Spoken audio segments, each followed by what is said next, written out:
যাবো যে গাছগুলো লাগানোর পরে এগুলোর যে সংরক্ষণ করা হবে সেগুলোতে যেন আমরা স্থানীয় যারা আছি সবাই মিলে আমরা একসাথে এটা পরিচালনা করার দায়িত্ব আমাদের নিতে হবে। কারণ আমাদের তো বয়স হয়েছে, ভবিষ্যতে যারা পরবর্তী भारत माता की भारत माता की जय श्री राम।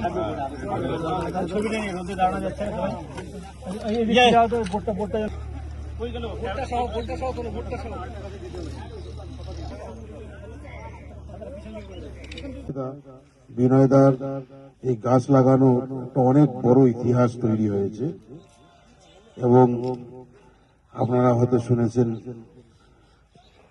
আমাদের মন কি বাত অনুষ্ঠানে প্রধানমন্ত্রী নরেন্দ্র মোদীজি বিনয়দার কথা তুলে ধরেছেন এবং আমাদের মধ্যে উপস্থিত রাষ্ট্রীয় স্বয়ংসেবকের সঙ্গে বিভাগ প্রচারক সনাতন দা এবং উপস্থিত কল্যাণ দা, আমাদের কল্যাণ সাহা শিলিগুড়ি থেকে উনি এসছেন এবং মৃদুল দা আছেন, দীনেশ দা আছেন, নির্মল দা আছেন, মানে নির্মল দা শীতলকুচি, দীনেশ দা আমাদের ময়নাগুড়ি রোড থেকে এসছেন।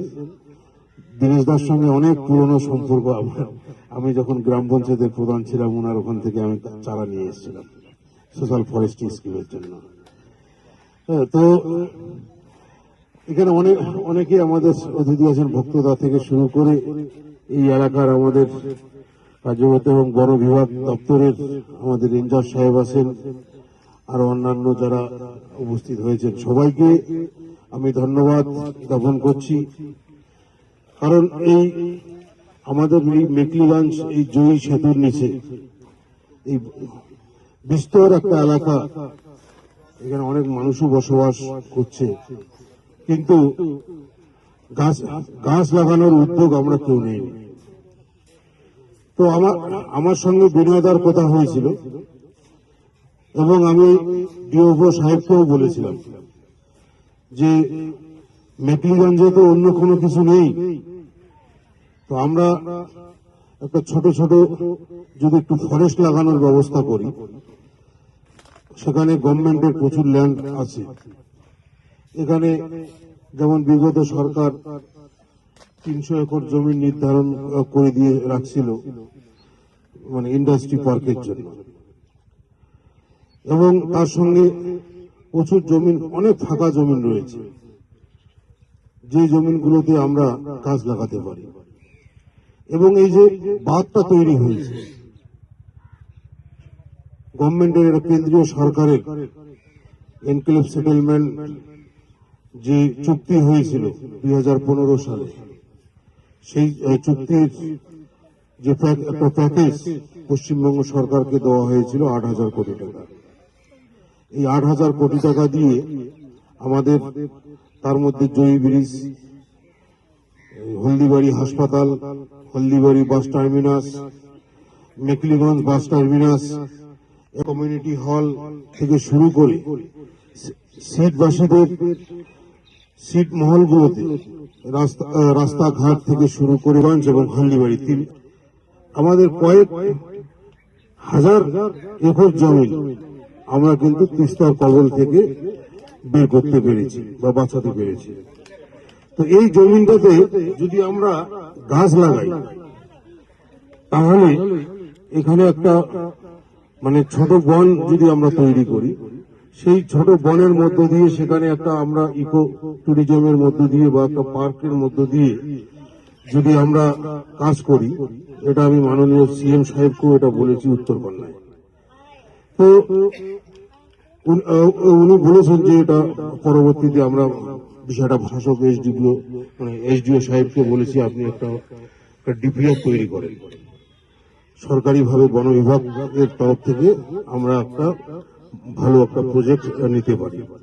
এবং বিনয়দার সঙ্গে আমার কথা হয় এবং কিছু স্কিম আছে আমাদের বন বিভাগের তরফ থেকে, যেটা হচ্ছে আপনার স্মল ফরেস্ট, এবং তার সঙ্গে হচ্ছে মানে এই মুহূর্তে আমার নামটা মনে হচ্ছে না, যেটা শিলিগুড়িতে আমাদের অফিস আছে আর কি, সেখান থেকে আমরা করতে পারি। হ্যাঁ, ইয়েস। Parks and garden. ঠিক আছে, তো এগুলো প্রকল্পের মধ্যে দিয়ে যদি আমরা চেষ্টা করি তাহলে আমরা এখানে মানে পর্যটনটাকে আমরা বাড়াতে পারবো। এবং তার সঙ্গে পর্যটনের পাশাপাশি এই যে গাছ লাগানোর জন্য বা একটি গাছ একটি প্রাণ, আমাদের প্রত্যেক দিন প্রতিনিয়ত গাছ কাটা হচ্ছে কিন্তু গাছ লাগানো হয় না। তো এই জন্য আমরা গাছ লাগাতে গেলে সেই জায়গা অনেক ক্ষেত্রে জায়গা নিয়ে একটা প্রবলেম তৈরি হয়। কিন্তু আমরা যদি এই বাঁধের ধার দিয়ে আমরা যদি 4-5 লাইন করে আমরা যদি পুরো বাঁধটাতে লাগাই, এটা প্রায় এটা 3 কিলোমিটারের মতো হবে। তো এই 3 কিলোমিটারে যদি আমরা 6-7 লাইন করে যদি গাছ লাগাই তাহলে কয়েক লক্ষ গাছ আমরা কিন্তু এই জায়গাটাতেই লাগাতে পারি। এবং এই গাছগুলো যখন বড় হয়ে উঠবে, এই গাছের ছায়া আমরা এই এলাকার মানুষ সবাই পাবো, এখান থেকে অক্সিজেন আমরা সবাই নিতে পারবো। তো এটা কিন্তু আমরা করতে পারি। তো এটার জন্য আমি একটা পরিকল্পনা বিনাদার সঙ্গে আলোচনা করে একটা পরিকল্পনা চালাচ্ছি যে কিভাবে এটা সরকারি মাধ্যমে করানো যায়, এবং তার সঙ্গে বন বিভাগের সঙ্গেও আমি কথা বলেছি। তো এটা ধীরে ধীরে আমরা যদি এটাকে করতে পারি, তো আজকে এই অনুষ্ঠানে এই বিনয়দার মধ্য দিয়ে যে আমরা শুরুটা করলাম, এরপর থেকে আমরা ধীরে ধীরে আরো অনেক কিছু করতে পারবো। আশা করি আজকে যারা দূর দূরান্ত থেকে এই মেকলিগঞ্জ প্রান্তিক এলাকায় আপনারা ছুটে এসেছেন আমন্ত্রণে, তার জন্য সকলকে আমি ধন্যবাদ